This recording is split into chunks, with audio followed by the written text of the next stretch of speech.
Hello, CrossFit Manitowoc. This is Coach Matt, and I have a fantastic Saturday mental toughness workout for you. I want to go through the warm-up, and then the workout, and then the cool-down in that order, and then just show you guys this brand new facility that we are putting together here. It feels a lot different today than it did yesterday, and it's going to feel a lot different tomorrow than it did. Ooh, fresh shipment of FitAid. Nice.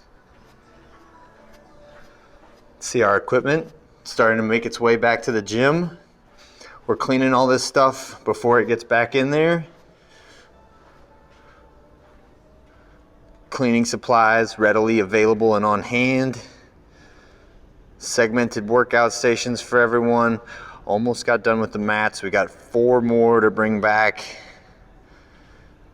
Scrubbing all the way back to the back corners. Dumbbell racks coming back. It's gonna be great. So today we're gonna start off, I want you to do 5 minutes of warm-up pace cardio. This could be anything, your choice. You can switch in the middle, you can keep going with whatever you wanna do, okay?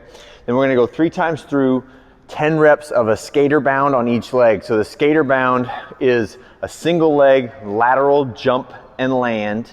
So we are working on load absorption of the leg that lands, also stability and balance, right? So the idea behind this is that I am jumping a challenging amount that forces me to have to stabilize myself. I'm not just stepping from foot to foot. I actually want to try to jump to the point where I'm wobbly a little bit, but not so far that I fall down or stumble, okay?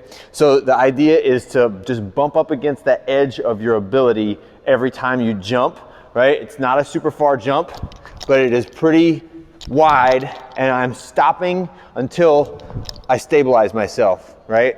So try not to go fast, like jump like this, because that doesn't provide you the balance stimulus that I want to get out of that piece of the warm-up, okay? So every time you land, make sure you stop, stabilize, go, like hold that position until you are perfectly balanced and stable, all right? Next one is in place high knees with the PVC pipe overhead. So this one is about running posture, staying upright in your torso and open with your chest while you're running. So we're gonna have that overhead position and we're just in place high knees for 30 reps, okay? That's an old school running drill that track coaches have used for a long time to get people to stand up tall when they're running and not be hunched over. The hunching over can kind of compress your lungs, prevent you from taking those full, big, deep breaths. So we want to think about posture up, head up, nice level gaze when you're doing that, and big, full breaths. The next one is 3 inchworms. These are your standard inchworm. Good hamstring stretch to get ready for the burpees that we're doing today, all right? So that same position we do there will be like what we do when we do a burpee. So stretch out those hammies really well. Inchworm your all the way out to the bottom of the push-up and then back up, okay? All right, now into the workout. 1 time through, large sets. So I'm expecting this, you just kind of chip away at it. Don't worry about how many reps you're getting at a time. Just make each rep really, really good when you do it. 50 box jumps, high box jumps. What this means is high for you, okay? So if that's 35 inches, great. If it is 1 or 2 plates or a stair step on your back porch, great, okay? But make sure it is a challenging jump. Be careful on this. I put it at the front of the workout so that you're fresh when you do it, so you don't have to worry about banging your shin on anything, and you can go put the most amount of focus and effort into this so that you complete it safely, but also that you challenge yourself, right? It should not be 50 reps unbroken. It should be a challenging height that forces you to rest and recover a little bit during it. Then we're gonna do a run 1 mile. So run 1 mile, consider this a placeholder for 7 to 10 minutes of cardio.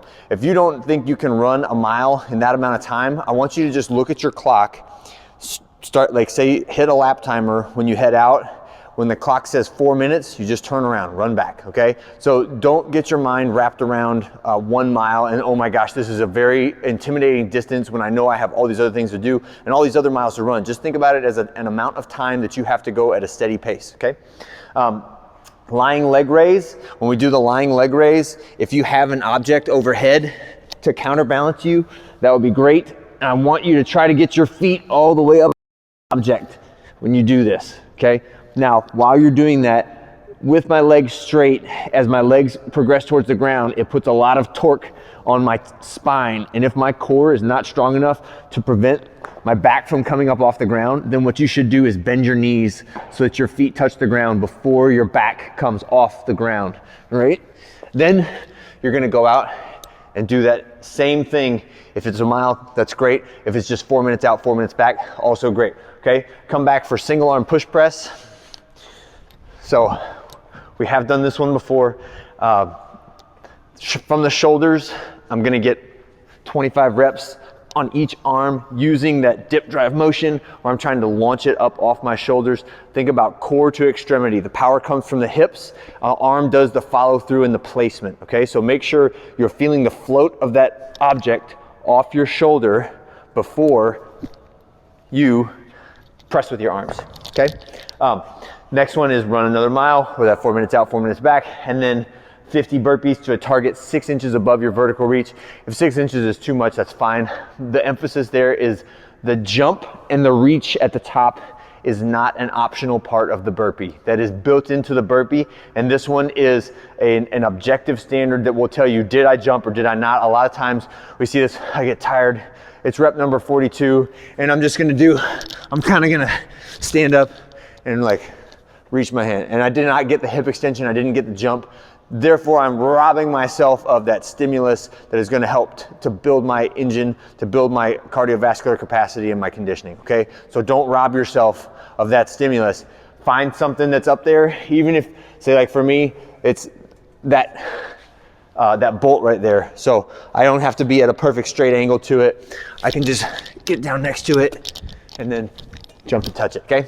That makes sense? So just find something up there. It could be a wall, it could be a pull-up bar overhead, it could be a rafter in your garage, it could be a line of siding on the side of your house. It can be on a wall in front of you, or it can be on something that's hanging right overhead, like the tennis ball that you hang to park your car in the garage, right? That kind of thing would be great. All right, so finish that with that 50 burpees. When you're done, cool down a little bit. I love to take a walk when I cool down, just to keep my heart rate up a little bit, help to pump those waste products through your body, right? And then when you're done, pigeon pose, 2 minutes on each side. So pigeon pose, I'm pressing my hip back, making sure I don't feel this in the knee at all. I only feel it in the glutes and the hips. And then standing calf stretch.